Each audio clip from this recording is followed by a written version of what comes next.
Vas-y, mets l'écran. Ça va? Ça va et toi? Nickel. Hop. Alors là, t'arrives dans ma tanière. Bon, c'est pas très bien rangé, mais en même temps, j'ai envie de vous dire, ça n'a jamais été bien rangé. Voilà, encore une petite chambre d'ado, alors qu'on va d'ailleurs refaire. Quand je rentre de tournée, la chambre aura déjà une nouvelle apparence. Voilà, faut bien grandir. Mais bon, je vais les mettre de côté parce que quand même, ça fait partie de ma life, quoi. Et puis tous les petits trucs de fans aussi, tous les cadeaux, tu vois, il y en a un que j'ai même pas encore affiché. J'ai refait récemment, entre guillemets, la déco. J'ai enlevé quelques posters pour en mettre d'autres. Et... il faudrait...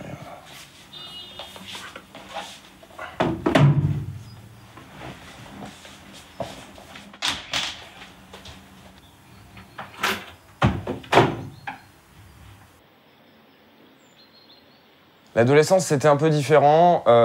J'ai eu quand même une bonne crise d'adolescence où, avec ma mère, ça chamaillait pas mal. Après, voilà, je pense que c'est tout le monde qui passe par là aussi. Et à l'adolescence, c'est là que j'ai vraiment découvert la musique, en fait, que j'ai commencé à, entre guillemets, m'enfermer dans cette passion.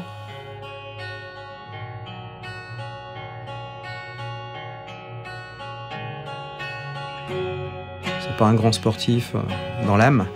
Mais le théâtre, le chant, l'univers musical pouvait, par rapport à sa sensibilité, par rapport à ce qu'il est, lui correspondre certainement beaucoup mieux que le sport.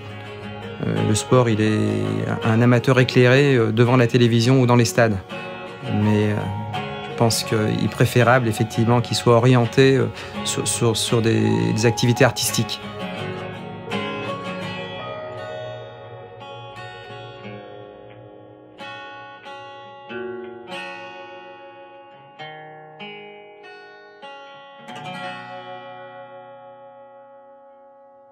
Je pense que cette passion est venue à la préadolescence et au début de son adolescence, à partir de la seconde. Je pense que ses rencontres aussi avec des copains d'école, lorsqu'il a fait son premier groupe, je crois que c'est parti un petit peu de là. Il a rapidement acheté une guitare, puis une deuxième, et naturellement les choses se sont enchaînées. Je pense que oui, c'est lié à peu près à l'époque, 14-15 ans.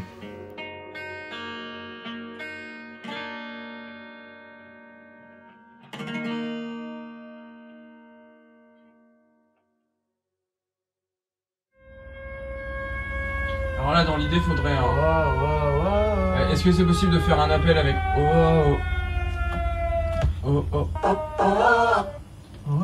il faut que ça parte un peu après les... Et seulement toi et moi.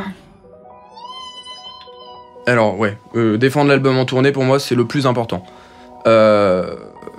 Surtout que les chansons, je les avais pensées live quand je les avais composées. En studio, ça a été un petit peu arrangé pour pas que ce soit trop rock, etc. De base, moi, je viens du rock, donc j'avais vraiment cette envie de me montrer en concert ce que je savais faire, ce qu'on sait faire avec mes gars. On a un vrai univers sur scène, etc. Et j'avais envie de le défendre. Et surtout, ce qui est cool en concert, c'est qu'il n'y a pas de limite. On peut présenter les morceaux comme on a envie de les présenter. Et c'est magique, on leur donne des nouvelles versions, les gens redécouvrent aussi les titres de l'album, et puis surtout on se fait plaisir. Non, et puis je pense que pour défendre des titres et défendre un album, ça se joue pas sans rien faire. Faut aller auprès des gens, travailler ces titres, les chanter, etc. Mais comment tu les cales? C'est pas du tout les mêmes grilles, c'est pas du tout les mêmes tempos.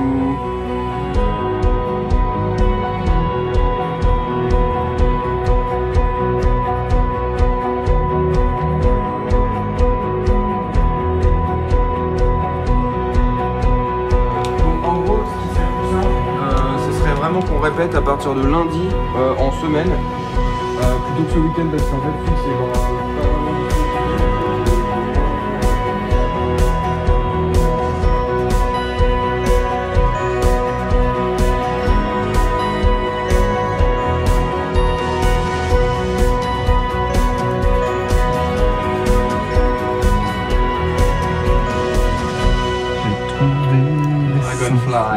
Dragonfly du 6-9. Fabrice, Rachel. Wow, ça faisait rien. Franchement, tu m'aurais demandé objectivement si j'entendais une différence, je suis même pas sûr que je t'aurais... Pour cette liste là, du coup c'est bon, hein, c'est de bonne heure, ça n'a pas changé. Ça doit être J-20 là, non? J- ou 19. Putain, c'est bientôt.